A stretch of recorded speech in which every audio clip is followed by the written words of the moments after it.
This is Quanzhou in southeastern China. And this is Jersey in the Channel Islands.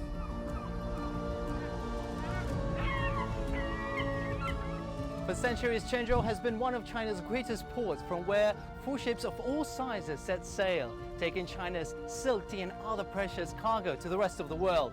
I'll discover this iconic vessel's illustrious past. Here in Europe, it's all hands on deck as I set sail on a full-size replica of the iconic, now Victoria, the first ship to ever circumnavigate the globe. Right, I'm not really sure about this. It's really quite choppy out here. Welcome to Crossing Cultures. Join us as we explore the ancient ties that bind both China and Europe.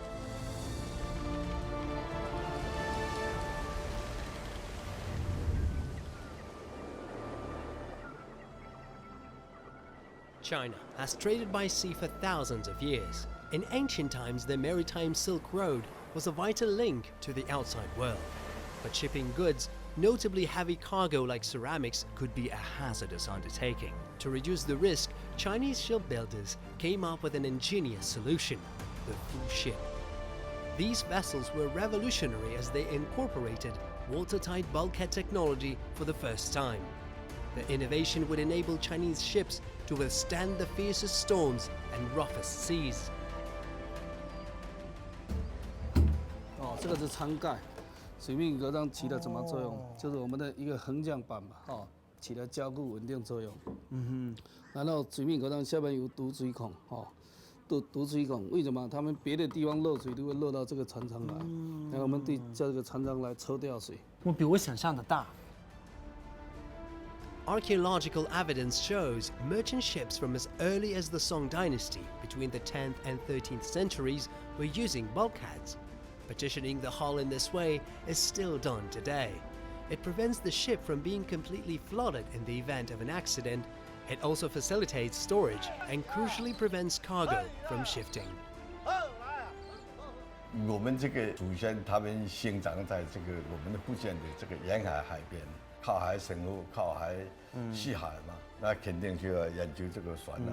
好像我们以前最早需要橡皮花还有这个独木舟铺船就是最适应于这个远洋。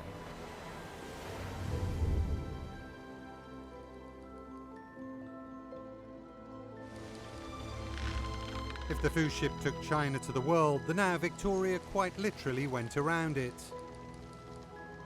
In 1519, Portuguese explorer Ferdinand Magellan embarked on arguably the greatest sea voyage ever undertaken. Setting sail from Seville in a 5-ship flotilla, his mission on behalf of the Spanish crown was to find a western route to the Moluccas, or Spice Islands, in modern-day Indonesia. What lay ahead was a grueling 3-year journey marked by mutiny, murder, and ultimately his death.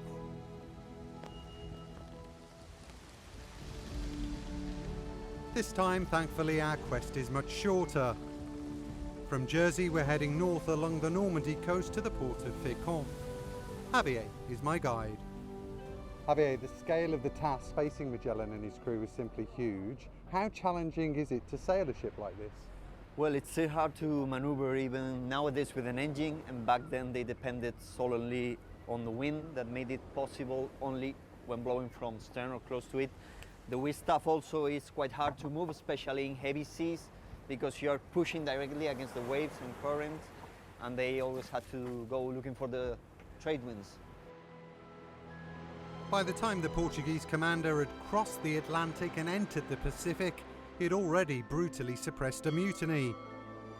But it was just a taste of the horror that lay in store. Forging across the vast Pacific Ocean, starvation and scurvy set in.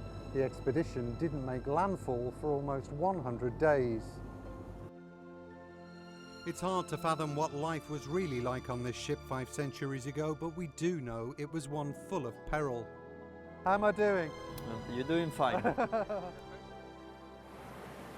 From what we know, conditions and life on board were pretty dreadful, a bit like that climb we've just done. How did the crew survive? Well, nearly all of them actually didn't. The main problem was the lack of fresh water and fresh fruit and vegetables. They underestimated the size of the Pacific Ocean, so they were not sufficiently equipped for the crossing. Also, some of them were trapped, captured, or killed by natives or the Portuguese. Eventually, the expedition reached the Philippines, but after claiming the new land for Spain, Magellan was killed in a battle with local tribes. The survivors, led by Basque Juan Sebastian Elcano, carried on. They would sail the now Victoria alone across the Indian Ocean and around Africa's Cape of Good Hope back to Spain, having filled up on spices along the way. History seems to have overlooked Elcano, but it was actually him that circumnavigated the globe, wasn't it? Yes, and it's funny because he was not even a captain at the beginning of the expedition, and he took part in a mutiny against Magellan. He got promoted later on as a result of the crew decreasing. And how did the quest and this ship specifically change the world? They discovered the Pacific Ocean for the Western world. They brought new spices and goods and foods unknown. They established very important trading routes, and we first became aware of the actual size of the Earth. And I think it was quite a remarkable quest. Of the 250 men or so that originally set sail, only 18 in the now Victoria, the sole remaining ship, returned. But they had proved our world was one, setting the stage for globalism.